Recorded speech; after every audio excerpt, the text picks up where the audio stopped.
우리 오늘 하나님 주시는 말씀 스가랴서 1장입니다. 스가랴서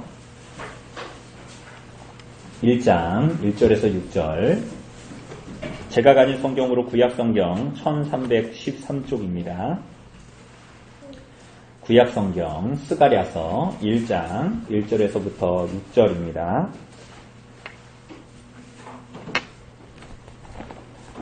제가 봉독해 드리도록 하겠습니다. 스가랴서 1장 1절에서 6절입니다.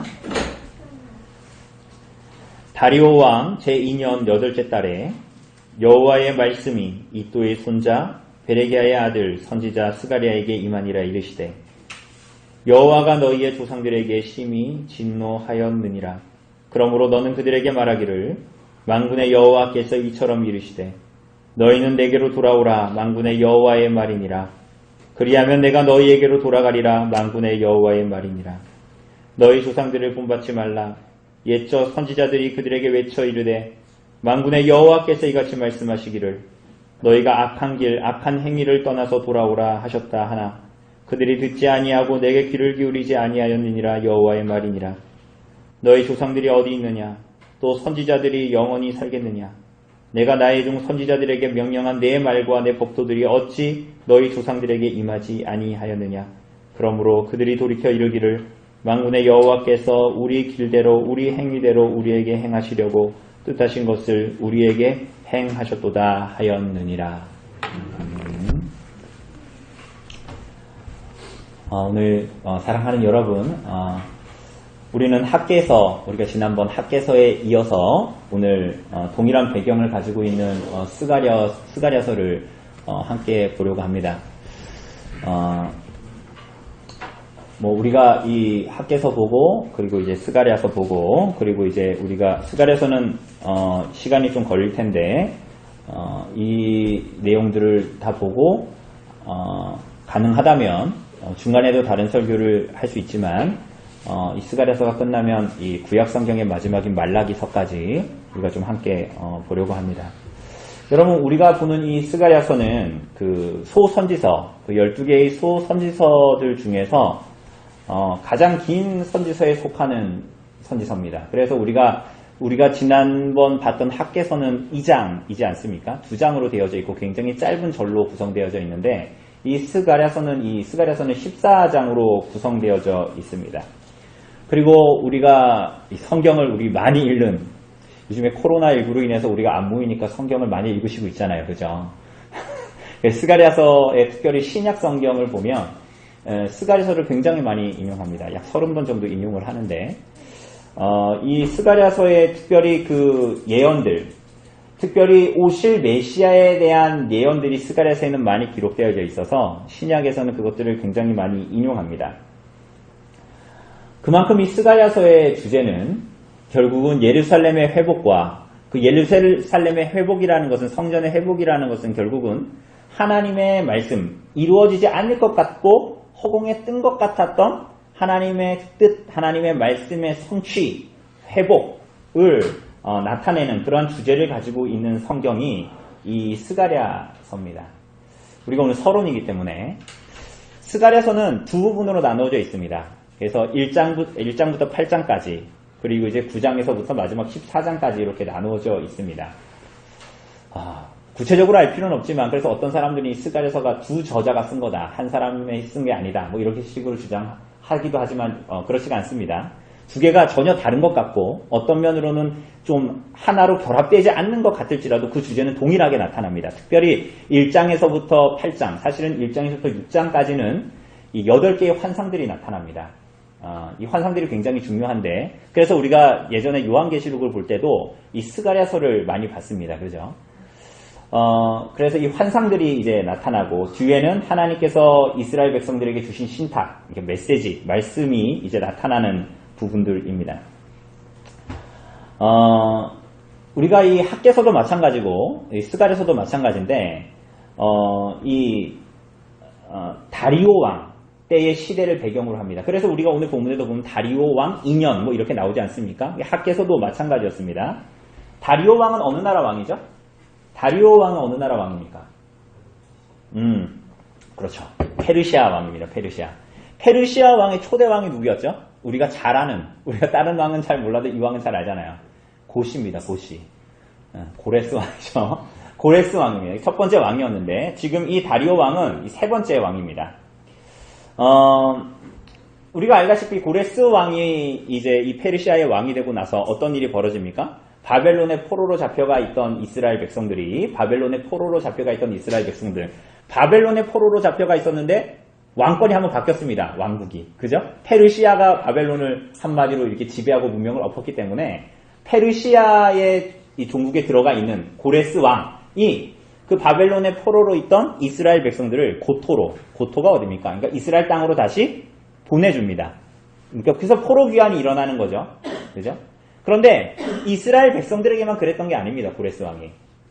고레스 왕은 이제 모든 그 페르시아의 피지배 안에 있었던 민족들에게 다 그렇게 했어요. 다 너희 집으로 돌아가라.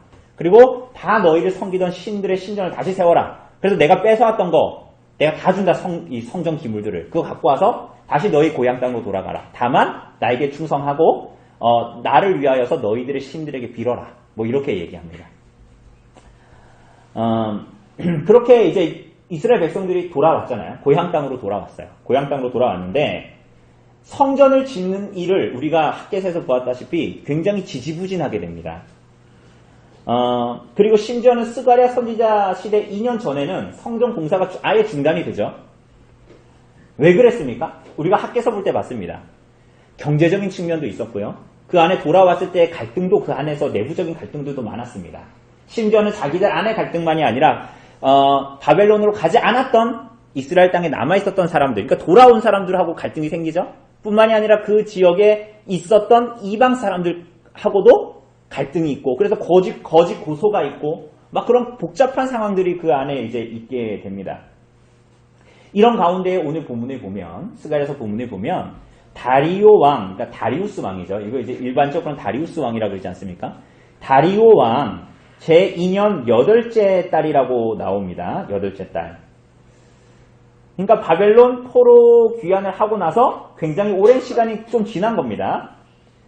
꽤 시간이 흘렀습니다. 그러니까 학개서와 동일한 배경을 그래서 가지고 있죠. 그런데 하나님께서 이 지역의 이스라엘 백성들을 다시 보내시고 약 4만 명이 조금 넘는 굉장히 적은 인원들이 복귀를 했고, 그리고 굉장히 적은 땅, 심지어는 지금 이 일들이 일어나는 땅은 우리는 왜 이스라엘로 돌아갔다 하면 막 긴 이 북이스라엘과 남유다 이 전체에 막 이렇게 지금 시리아를 사실은 포괄하고 있는 막 그런 땅을 생각하지 않습니까? 생각하잖아요. 그죠? 그런데 지금 이 사람들이 돌아간 땅은 예루살렘 주변으로 한 굉장히 적은 당시에 예후드라고 불렸던 굉장히 적은 지역이에요. 그러니까 거기에 가 있는데 그 동일한 시대와 그 작은 지역과 그 4만 명 남짓하는 그 사람들이 있는 그 시기에 하나님께서 그들에게 학개와 스가랴라는 두 선지자를 보내주십니다. 그러니까 한 시대에 넓은 지역의 한 선지자, 이것만 해도 하나님의 은혜인데 이 굉장히 적은 돌아온 무리의 굉장히 그 작은 땅에 선지자 둘을, 걸출한 선지자 둘을 보냅니다. 학개는 나이가 좀 많았던 것 같고요. 그리고 스가랴는 제사장 집안인데, 오늘 간단한 족보가 나오지만 제사장 집안인데 이 사람은 굉장히 젊었던 것 같습니다. 그래서 학자들은 대부분 아마 20살 정도밖에 되지 않았던 선지자 같다, 이렇게 이제 추측하기도 합니다. 그러니 하나님께서 이 돌아온 이스라엘 백성들에게 성전 건축이 지지부진해지고 굉장히 힘들어하고 있는 이 시대에 이스라엘 백성들에게 2명의 선지자를 보내주셨다라는 것만으로도 하나님께서 그들에게 어떤 은혜를 베푸시고 있는가를 우리는 알게 됩니다. 아마도 이 스가랴 선지자는 학개 선지자가 선포했던, 우리가 이전에 봤던 학개 선지자가 선포했던 그 성전 재건의 메시지를 들었을 것입니다. 본문에도 나오다시피 다리오 왕 2년 8째 딸이라고 하지 않습니까? 그죠? 근데 여러분들 이때가 언제입니까? 얼마 지나지 않았으니까 학개서를 좀 이렇게 잘 생각해 보십시오. 아니면 바로 앞에 있는 학개서를 한번 보십시오. 그 1장 1절을 보면 학개의 사역이 다리오 왕 2년 6째 딸이라고 그랬어요. 그죠? 6째 딸. 그러니까 학개의 말씀으로 말미암아서 성전 재건을 멈추었던 이 사람들이 6째 딸의 성전 재건의 역사를 다시 시작합니다.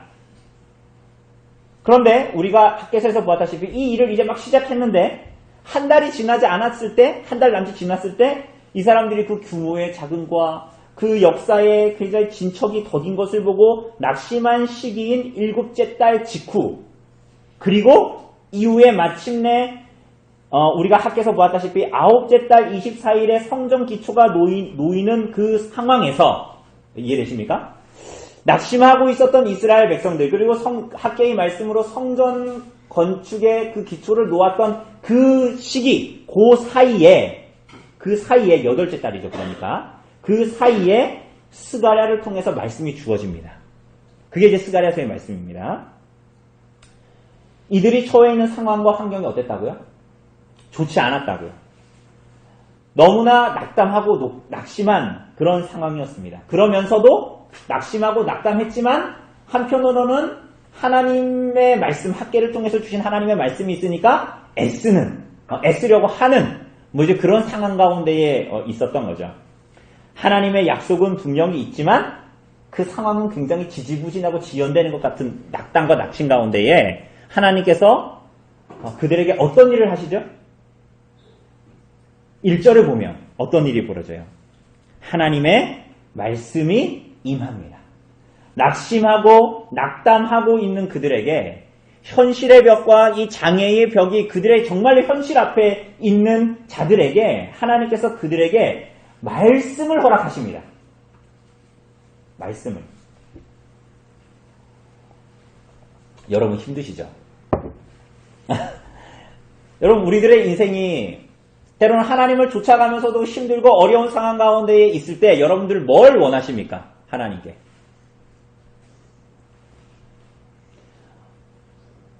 우리 이기녀 집사님 이따 광고 때 또 얘기하겠지만 오랜 시간 동인병원에 너무 고통스럽게 계시다가 아산병원 가서 굉장히 통증도 사라지고 굉장히 이제 좋은 상태로 좀 이렇게 하는 것 같아요. 무엇보다도 아프지 않으니까 너무 좋아하시더라고요.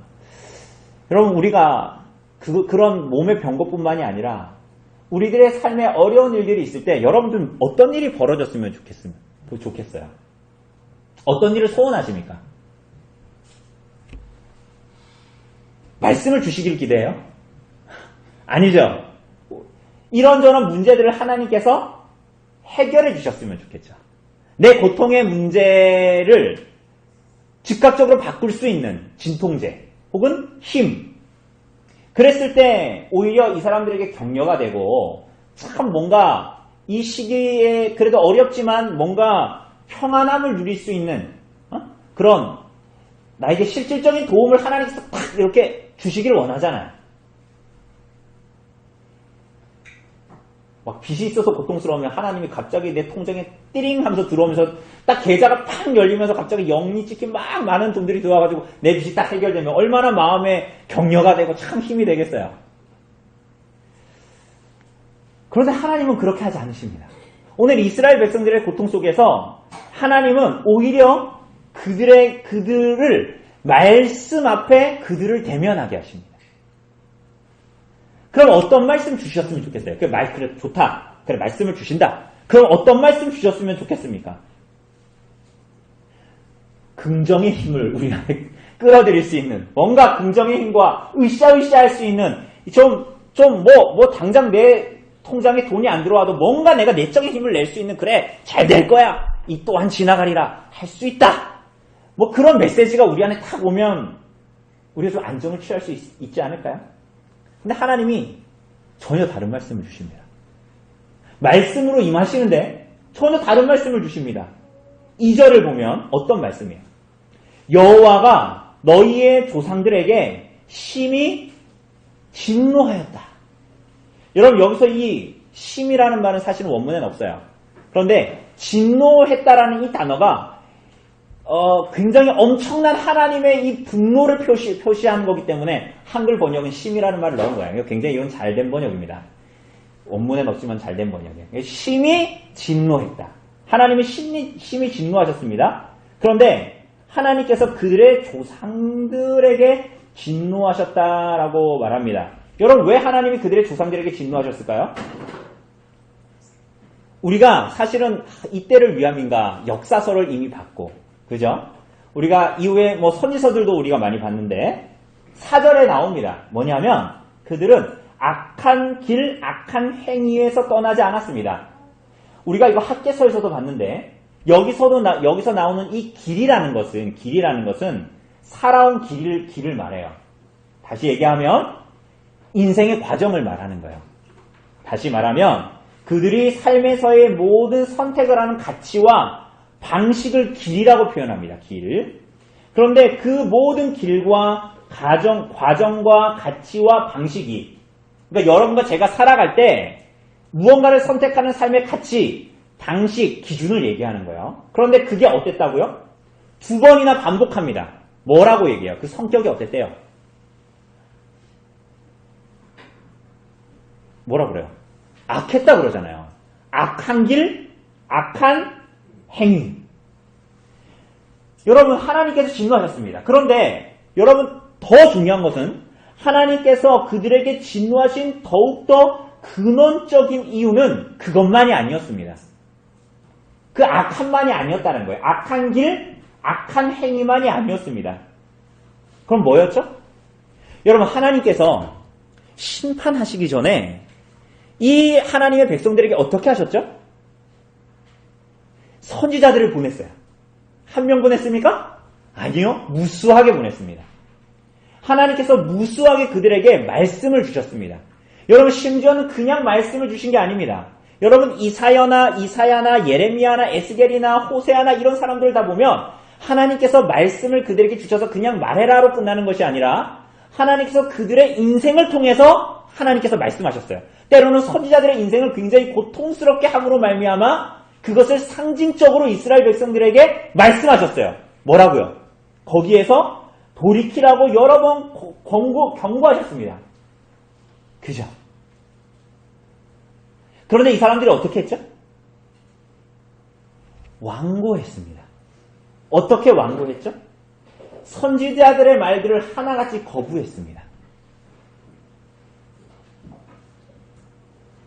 이 사람들은 선지자들이 와서 말씀을 전하니 너는 누구냐? 넌 누구의 아들 아니냐? 네가 무슨 말을 하냐? 일상적인 사람을 하나님께서 선지자로 쓰시고 일상적인 말을 통해서 하나님께서 그들에게 말씀하시자 이 사람들은 정말 그것들을 일상적인 것으로 취급하고 하나님의 경고와 말씀을 터부시해버립니다. 그래서 무슨 일이 벌어집니까? 끝까지 완고하고 하나님의 말씀을 거부했습니다. 하나님께서 왜 진노하신 거죠? 그들이 악해서 진노하셨습니까? 아니요. 근원적인 것은 그들의 악함과 죄에서 돌이키라고 하나님께서 여러 번 말씀하셨는데 그들이 돌이키지 않았다라는 거예요. 회개를 거부합니다. 돌이키기를 거부합니다. 그렇게 하나님의 선지자를 보내서 말씀을 끊임없이 주시는 하나님으로부터 말미암은 은혜와 자비를 멸시하는 거예요. 여러분들 그런 생각 안 하시죠? 하나님 말씀이 주어지면 하나님의 말씀의 설교를 들으면 때로는 그것이 내 죄를 지목하면 그것이 하나님의 은혜와 자비라고 잘 안 여겨지죠. 그래서 어떻게 합니까? 그 설교를 듣고 잊어버리죠. 그게 하나님의 은혜와 자비를 멸시하는 것입니다. 회개하기를 거부하는 것입니다. 이스라엘 백성들의 조상들이 그러했습니다. 그렇다면 이들이 그럼 계속적으로 그렇게 하기를 거부했던 이스라엘 백성들이 그렇게 성가셔했던 그 죄의 본질이 뭡니까? 여러분, 이스라엘 백성들의 죄 하면 뭐가 떠오르세요? 선지자들이 지목했던 이스라엘 백성들의 죄 하면 뭐가 떠오르십니까? 가장 먼저 우상숭배였습니다. 여러분, 이 사람들이 정말 우상숭배 했습니까? 했습니다. 어떤 식으로 했죠?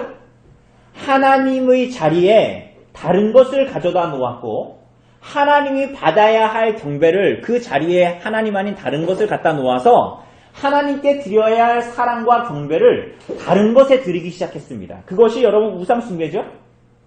그리고 그것들이 주는 거짓 예언을 받아들입니다. 여러분, 여기서 거짓 예언이라고 하니까 막 이렇게 복술가한테 들어가지고 어제 꿈을 꿨는데요. 혹은 내 미래가 어떻게 될까요? 무당님 가르쳐주세요. 이런 것만을 얘기하는 게 아닙니다. 거짓말과 그 우상으로 말미암는 거짓말과 거짓 예언을 받아들입니다. 어떤 예언이에요? 어떤 말이에요? 그렇게 살아도 괜찮다. 하나님의 자리에 다른 걸 놓고 경배해도 괜찮다. 사랑을 줘도 괜찮다.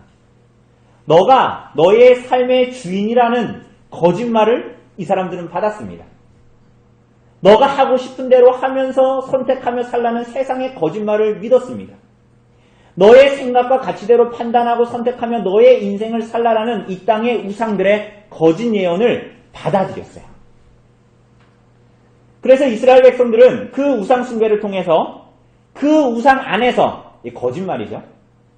거짓말 안에서 거짓된 평안과 위안을 얻었고 끝없는 자기 암시로 이것이 하나님으로부터 오는 것이라고 생각했습니다.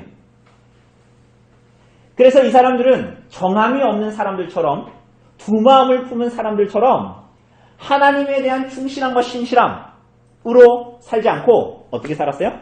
정치적인 계산으로 무언가를 다 선택한, 정치적인 계산이라고 하니까 이상합니까?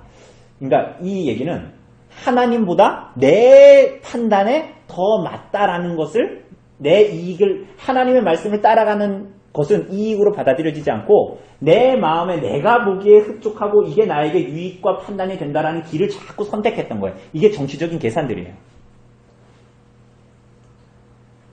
자기 이익에 자기 마음에 흡족한 것에 손이 가는 선택들을 계속적으로 하면서 살았습니다.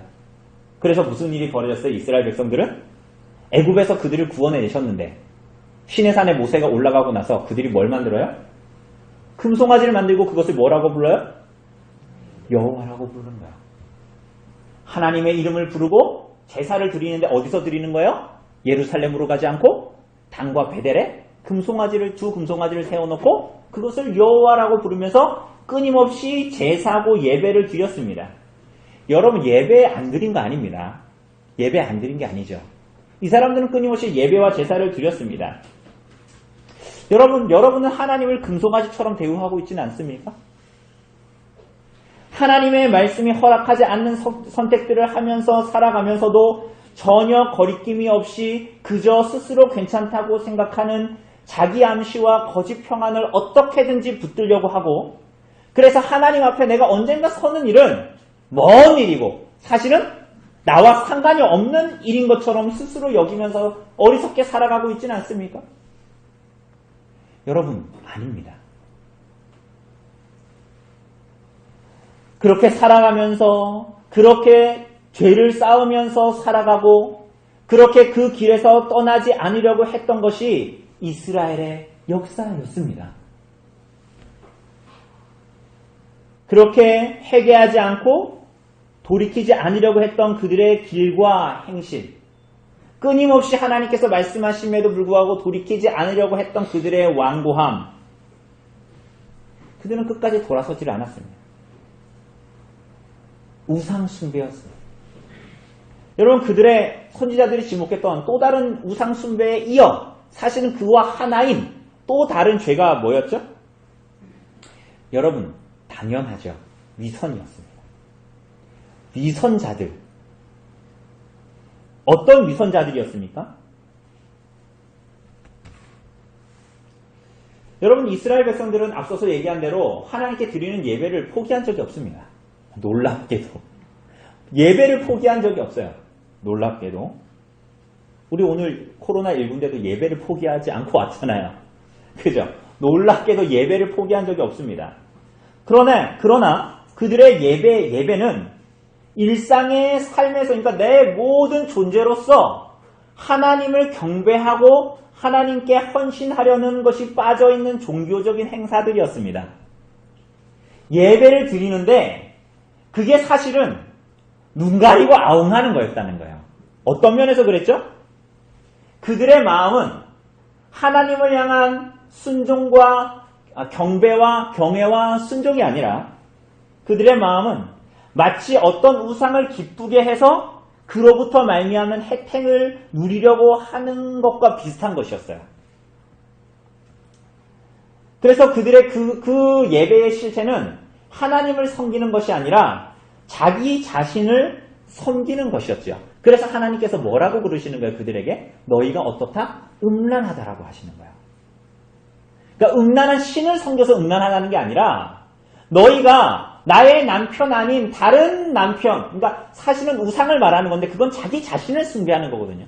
그게 음란한 거야.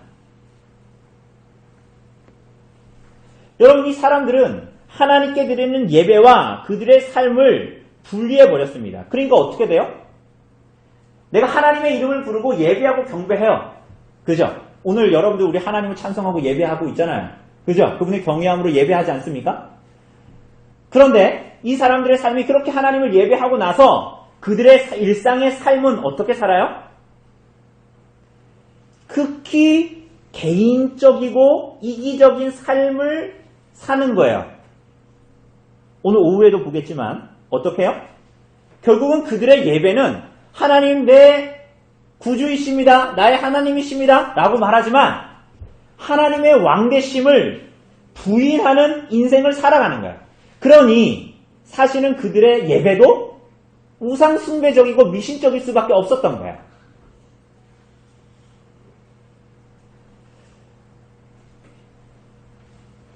하나님은 그들에게 은혜와 자비를 베푸셨습니다. 그죠?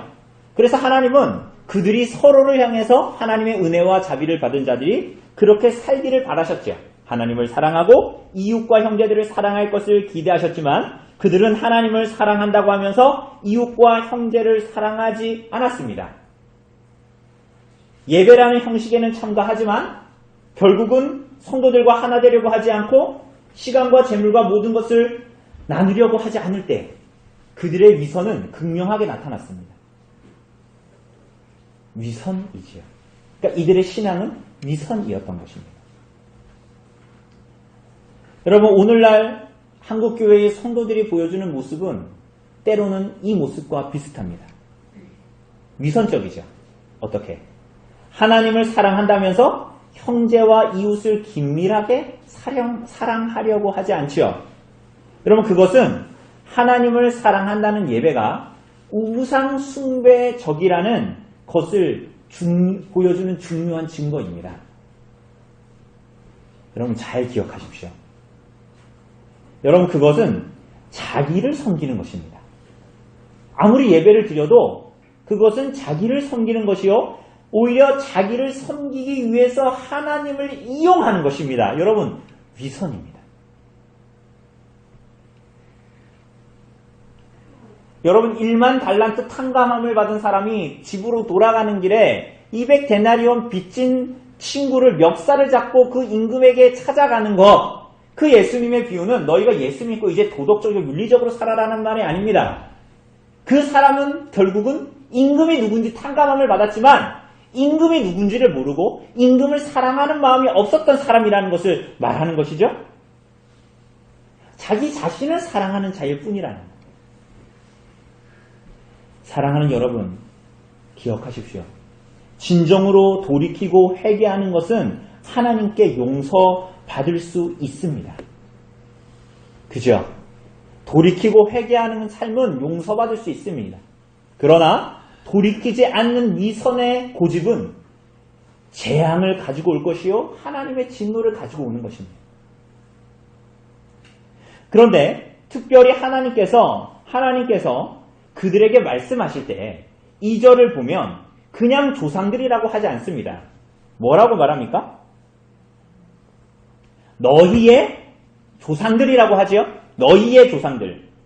그들의 죄가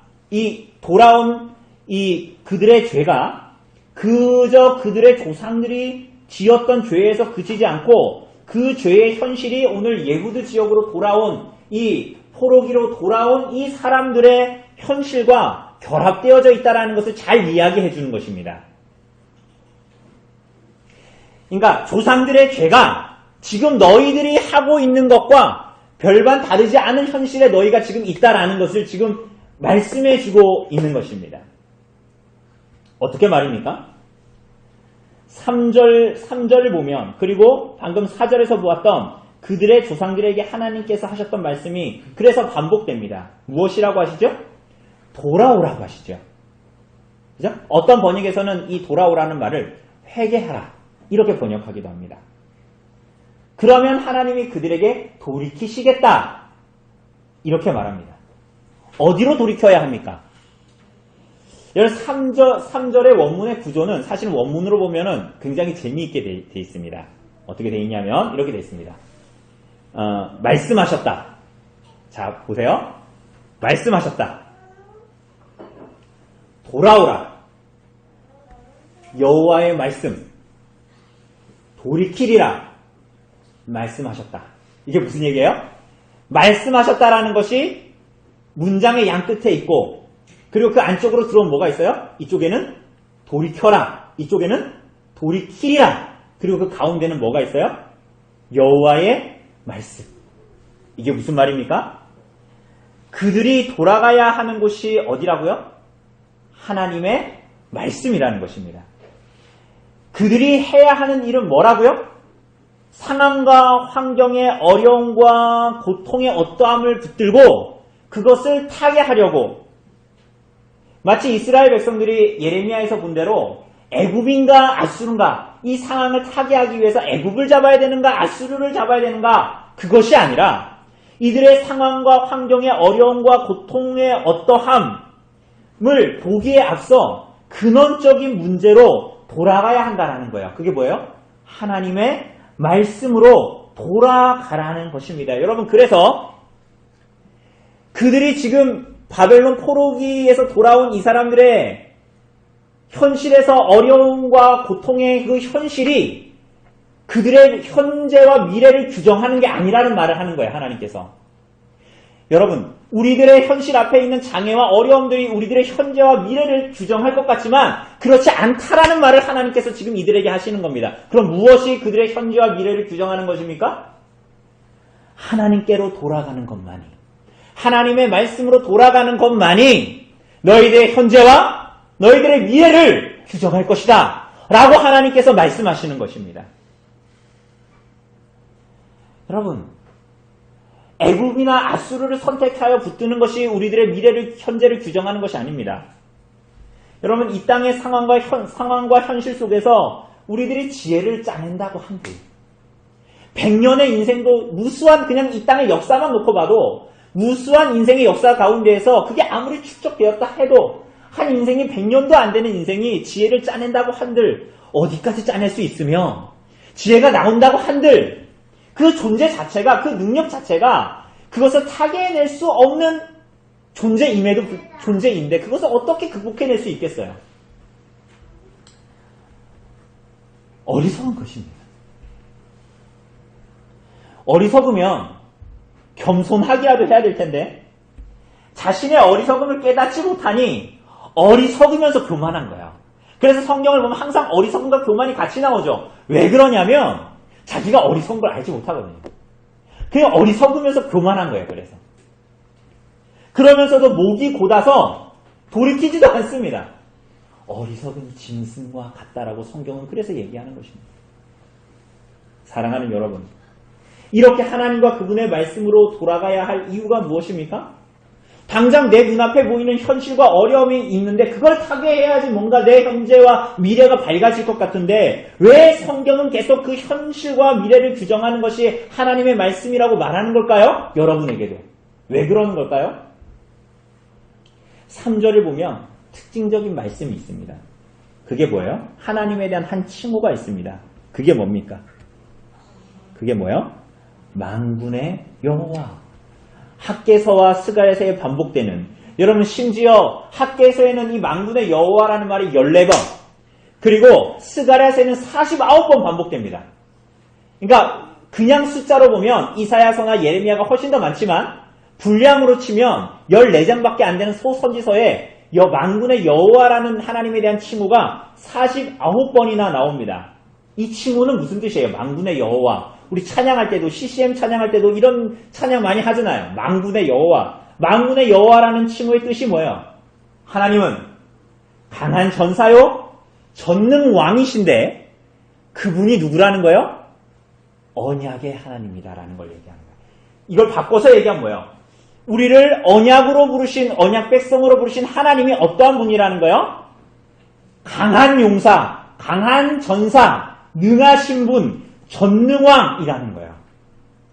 그러니 그분이 온 세상의 현재와 미래와 과거까지도 규정하시는 분일 뿐만이 아니라 오늘 여러분 언약 백성들의 삶에 현재와 미래를 그 무엇보다 확실하게 규정하시고 규명하시는 분, 그분이 누구라는 거예요? 우리 하나님, 만군의 여호와다 라는 거예요.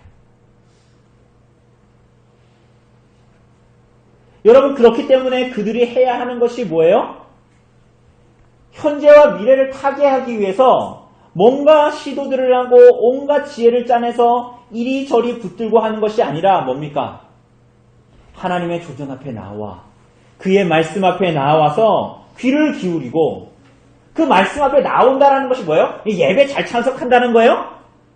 하나님의 말씀이 떨어져 그분과 그분의 말씀을 붙들고 그분과 그분의 말씀 앞에 자신의 모든 인격을 다 쏟아부어 하나님 앞에 살아가는 삶을 사는 것입니다. 그건 뭐예요? 악한 길과 악한 행실에서 떠나는 것입니다. 그건 뭡니까? 여러분의 모든 선택과 모든 가치와 기준을 하나님의 말씀 앞에 두어 하나님의 통치를 받는다라는 것입니다. 여러분, 하나님의 말씀의 통치를 받는다라는 것, 하나님의 통치를 받는다는 것, 하나님의 나라가 임한다는 것, 그게 뭐예요? 내가 이 컵을 짚고 싶은데 내 의도가 아닌데 하나님이 내가 이렇게 손이 가게 해서 이 컵을 짚는다. 이게 하나님의 통치입니까? 아니요. 하나님과 하나님의 말씀을 깨닫고 알아. 그 길로 행해. 자신의 모든 인생을 하나님 앞에 드려 하나님을 경외하며 경배하며 헌신하는 삶을 살아가는 것. 여러분, 그것이 바로 하나님의 통치를 받는 것이요. 오늘 본문에 보면 하나님께로 돌이키는 것입니다. 회개의 삶입니다. 여러분,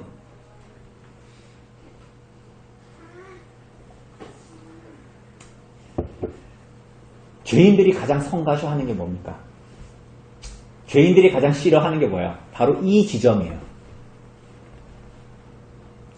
나 자신과 나의 뜻과 나의 말과 나의 통치를 내가 이 땅에서 누리며 살아가고 싶어합니다. 여러분, 우리 예수님 믿는다는 사람들이 예수님 믿는다라는 사람, 예수님만 믿어요. 예수님 너무 좋아요.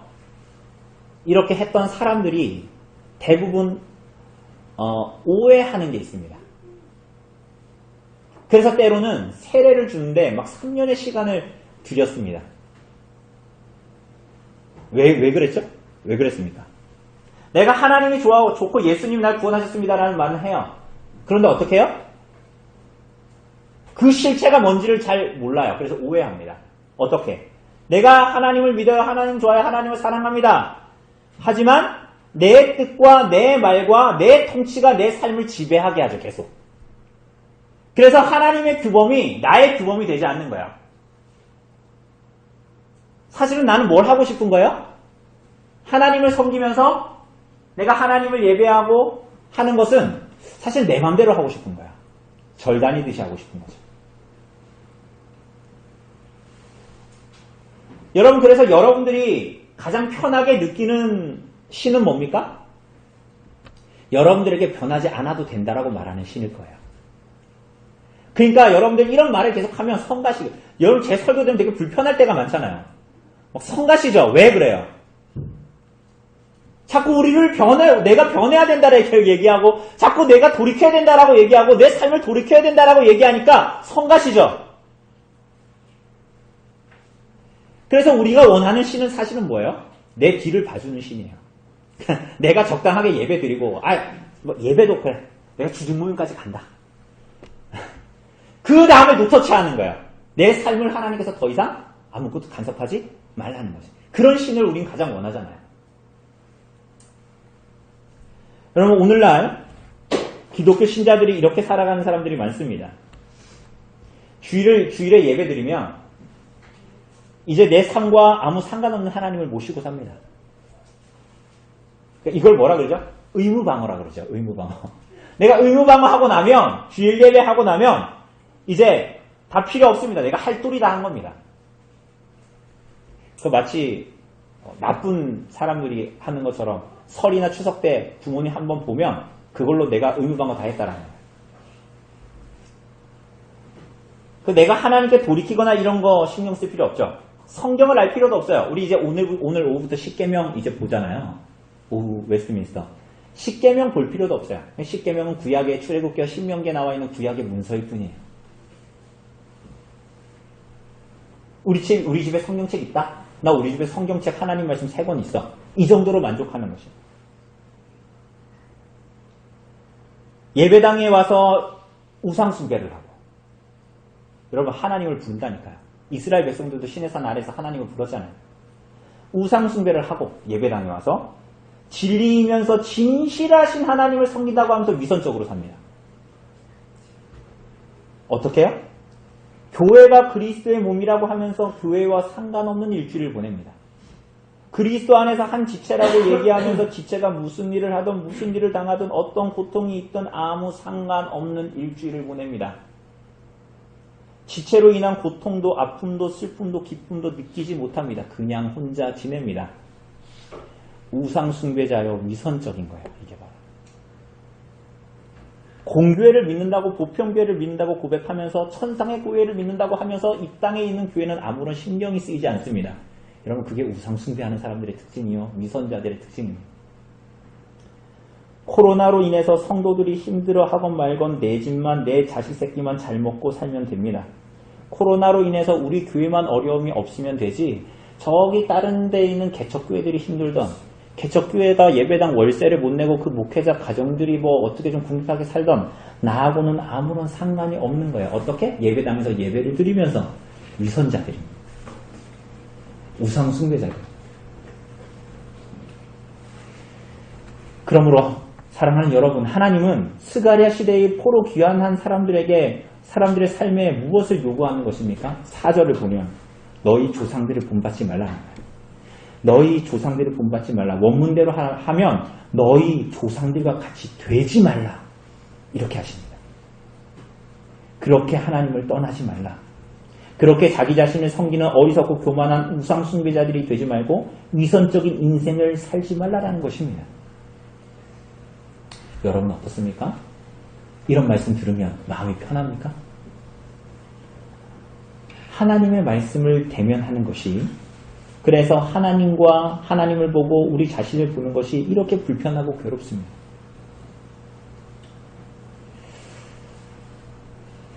분명히 스가랴서의 전체적인 주제는 그들의 죄의 지목이 아니라 그랬잖아요. 성전의 회복과 하나님께서 그들에게 주시고자 하는 참된 복, 그들에게 사실 주시고자 하는 메시아, 회복, 약속 이런 것들입니다. 그런데 왜 하나님은 그 시작을 왜 이렇게 회개하고 돌이키라 이런 말씀을 주실까요? 긍정의 힘을 좀 주셔야 되는 거 아닙니까? 여러분 사실 그리고 까놓고 얘기한다니까 좀 그러네요.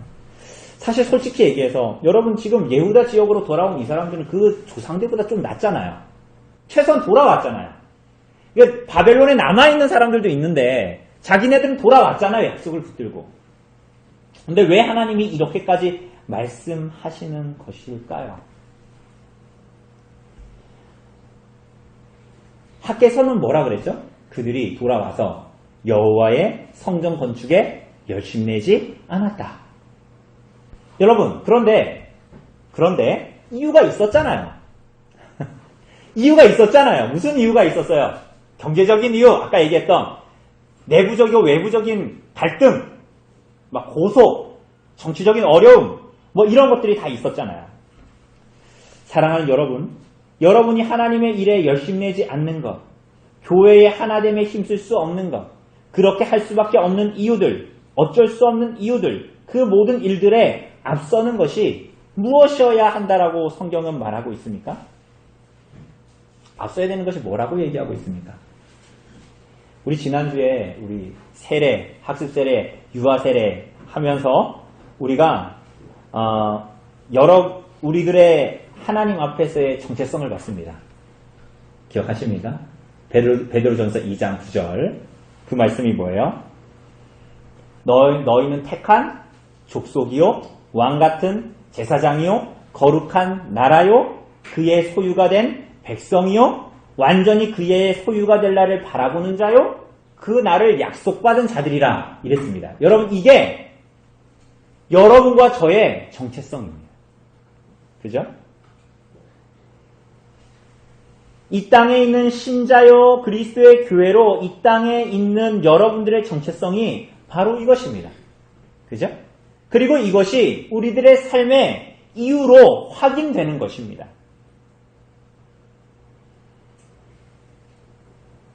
이스라엘 바벨론 포로에서 돌아왔던 이스라엘 백성들의 여러 현실적인 상황과 어려움의 문제들은 그 자체로부터 해결책을 찾아낼 수 없는 것들입니다.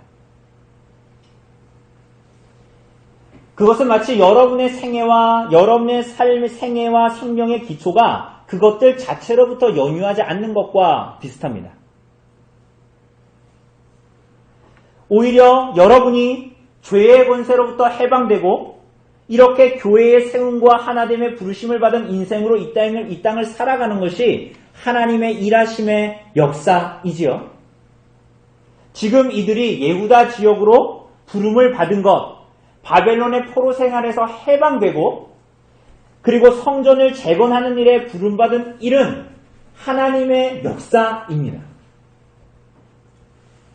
그 역사는 모두 다 하나님의 일이었고 오늘 여러분에게 있는 모든 신자와 교회로서의 일도 하나님 나라의 일이고 여러분은 지금 그 한가운데에 존재하고 있는 소명의 자리에 부르심을 받아 존재하고 있는 것입니다. 하나님은 그들을 그리고 오늘 이 땅에 사는 우리들을 그 나라의 일에 동참시키셨습니다.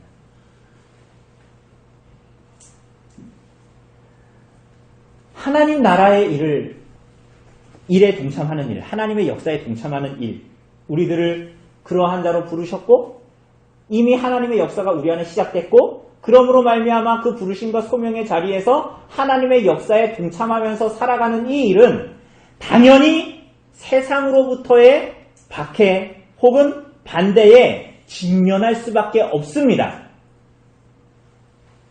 오늘 본문에 나오는 스가랴 시대의 포로 귀환자들처럼 말이죠. 스가랴 시대의 신자들, 교회들처럼 말입니다. 여러분, 그래서 그들은 어떻게 하나님 앞에 했어야 했습니까? 하나님으로부터 부름을 받은 정체성을 가지고 있습니다. 그래서 부르심의 자리에서 하나님 나라의 일에 역사에 이 땅에서 동참하게 됐습니다. 그런데 그 일을 하는데 어려움이 생겼습니다. 현실적인 어려움과 장애들이 생겼단 말이에요. 그죠? 얘기했잖아요. 경제적인 어려움일 수도 있고요. 그거는 우리가 막 뭔가 개념적으로 생각하고 천상의 세계에 있는 어려움이 아닙니다. 오늘 여러분과 저도 다 경험하는 경제적인 어려움, 갈등, 내외부적인 갈등들, 여러 가지 문제들이에요. 여러분, 이 사람들이 근데 이 교회가, 스가랴 시대의 이 교회가 어떻게 했습니까? 하나님께 금식했습니까? 기도했습니까? 담대함을 구하고 지혜를 구했습니까? 하나님께 답을 요청했습니까? 믿음의 인내를 구했습니까? 그래서 하나님의 소명에 응답하게 해달라고 몸부림쳤습니까? 아니지요. 어떻게 했어요, 이 사람들? 완벽한 집에 살며 다른 일에 관심을 돌렸습니다. 신약시대의 말로 말하면 뭐예요? 시집가고, 장가가고, 먹고, 마시고, 사고, 팔고, 애 낳고, 집 넓히고, 이런 일에 집중했단 말이에요.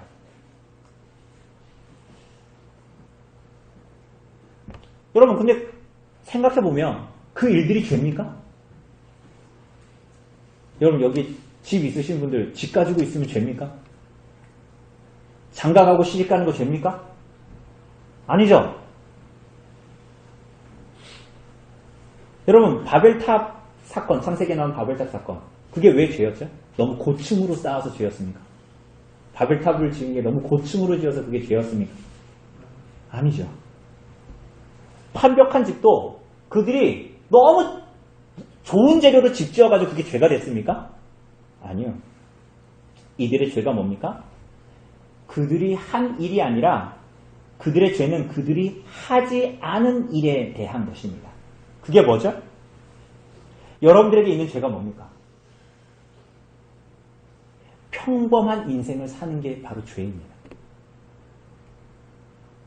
하나님의 집은 무너지고 교회의 하나됨은 와해되고 교회는 한없이 약해져 가는데 그런 시대를 살고 그런 현실을 살아가는데 하나님 나라에 관심이 없는 것입니다.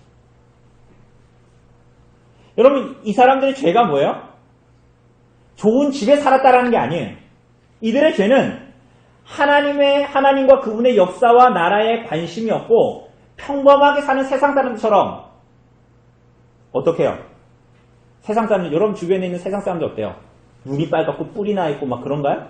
툭하면 사람 때리고 막 이런 사람들이에요? 아니잖아요. 여러분, 이들의 죄는 세상 사람들처럼 내 주변에 있는 이웃들처럼 나쁜 짓 하지 않고 그냥저냥 인생을 살아가는 것, 세상 사람들처럼 살아가는 것, 정상적으로, 세상에서 정상적으로 살아가는 삶, 그것이 죄입니다.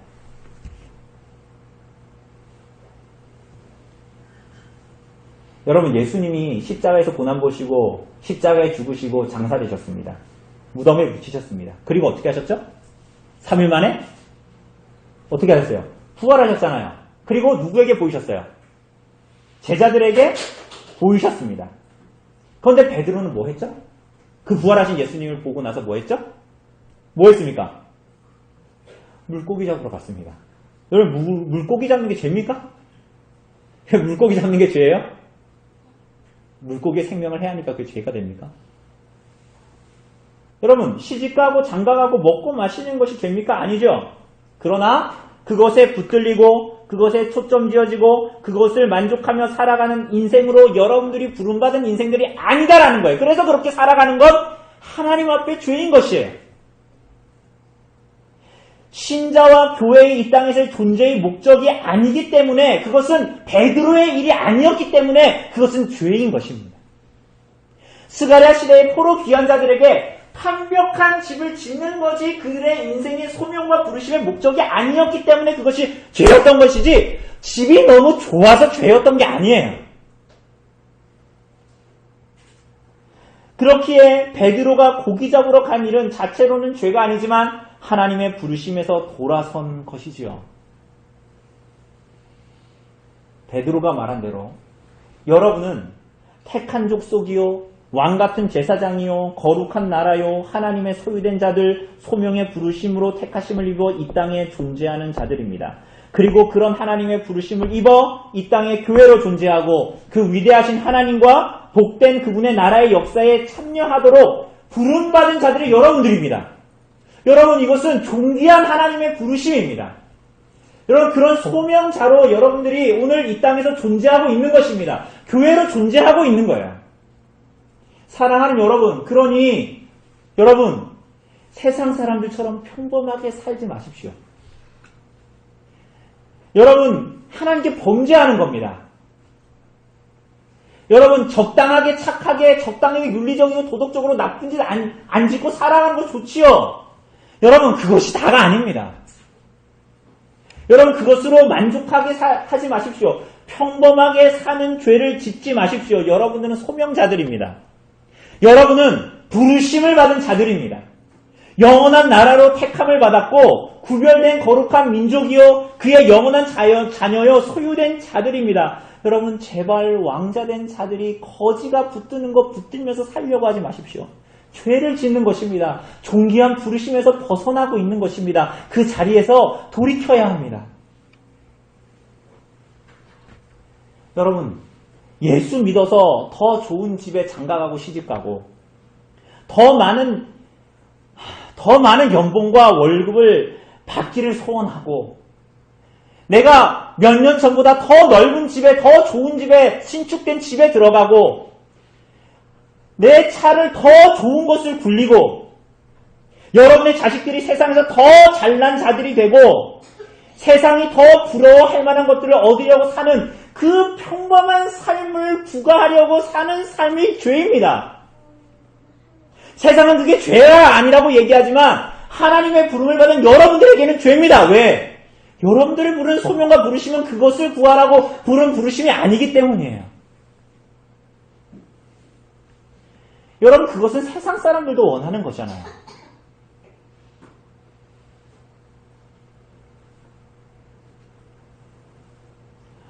여러분, 차라리 부끄러워하십시오. 여러분, 세상 사람들 중에도 일 열심히 했는데 박봉에 시달리는 사람들을 위해서 도와주는 사람들이 있어요.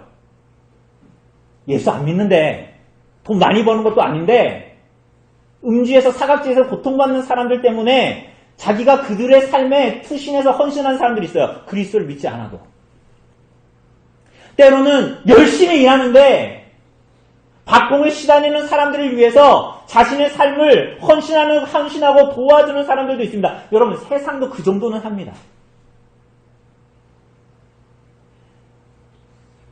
내 자식 새끼한테 더 집중하지 않고 더 내 집과 돈에 투자하려고 하지 않고도 세상 사람들도 그렇게 사는 사람들이 있다고요.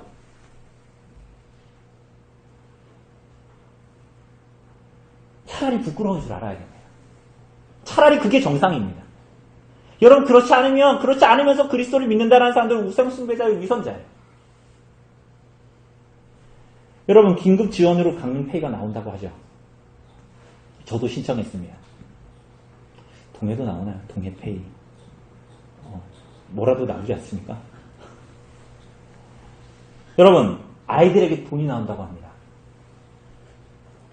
여러분, 가진 자들은 더 많이 가질 기회가 되었다고 좋아하지 말고 그것들 착실하게 챙겨서 가난한 사람들 도와줄 생각을 해야 됩니다.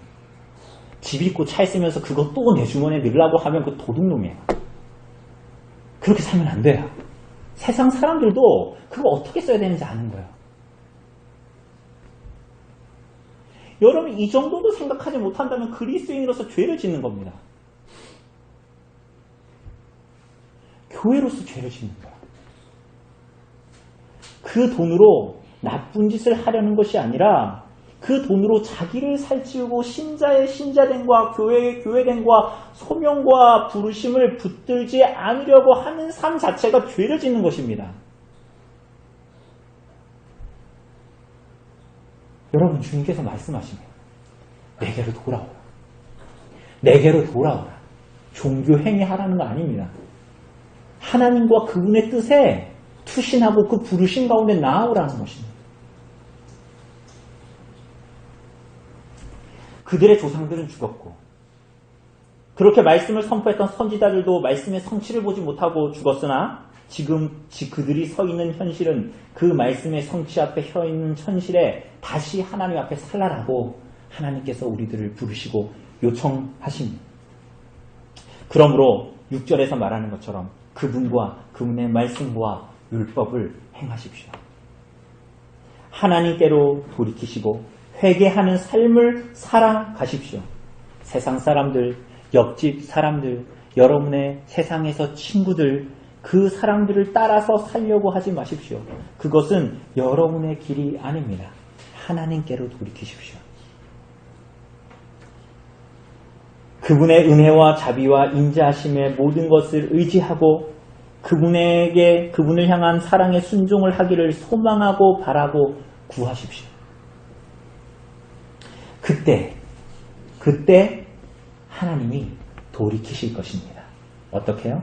하나님께서 여러분과 저에게 약속하시고 언약하신 것에 그분 자신이 헌신하실 것입니다. 그 말씀을 성취하실 것입니다.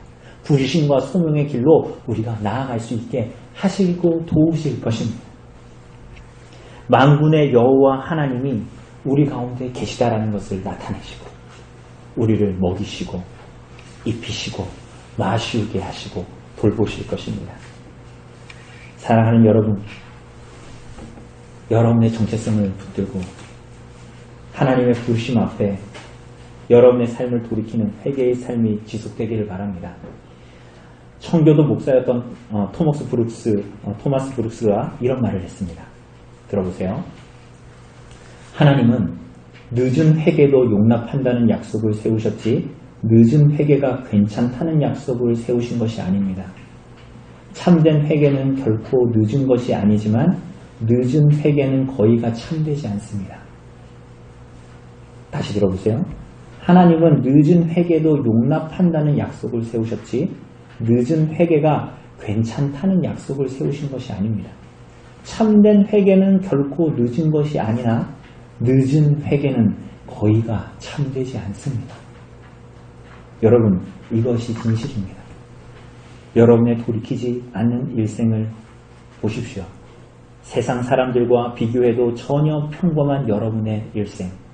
그렇게 신자와 교회로의 부르심에 응답하지 않는 세상과 닮은 평범한 죄를 짓는 것이 여러분과 저의 삶 아닙니까? 사랑하는 여러분, 돌이키라고 주님께서 말씀하십니다. 그러면 내가 너희에게 참된 회복 주겠다. 하나님께서 약속하십니다. 환경이 좀 변하고 상황이 좀 달라지고 그럴 마음이 생기면 하나님께 돌이키시겠습니까? 아닙니다. 오늘입니다. 여러분이 오늘 하나님께 모든 죄를 내려놓고 평범하게 살려고 했고 거기서 만족하려고 했고 먹고 마시는 것에 만족하며 그저 세상과 다를 바 없이 살아갔던 죄를 내려놓고 그것을 나중으로 미루지 않고 하나님께로 돌이키고 회개하는 삶. 그래서 하나님의 여러분을 부르시는 소명에 응답하는 삶을 살기를 바랍니다. 하나님 아닌 모든 우상들을 내려놓고 그런 식으로 하나님을 사랑하십시오. 그렇게 하나님의 우리를 부르신 소명과 부르심에 응답하십시오.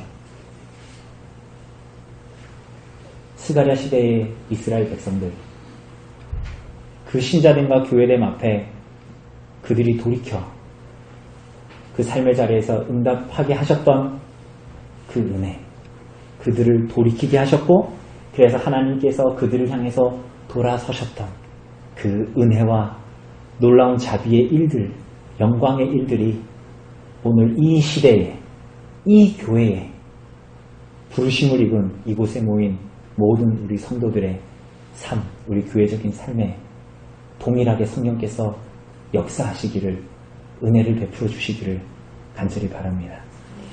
우리 시간에 잠시 기도합시다.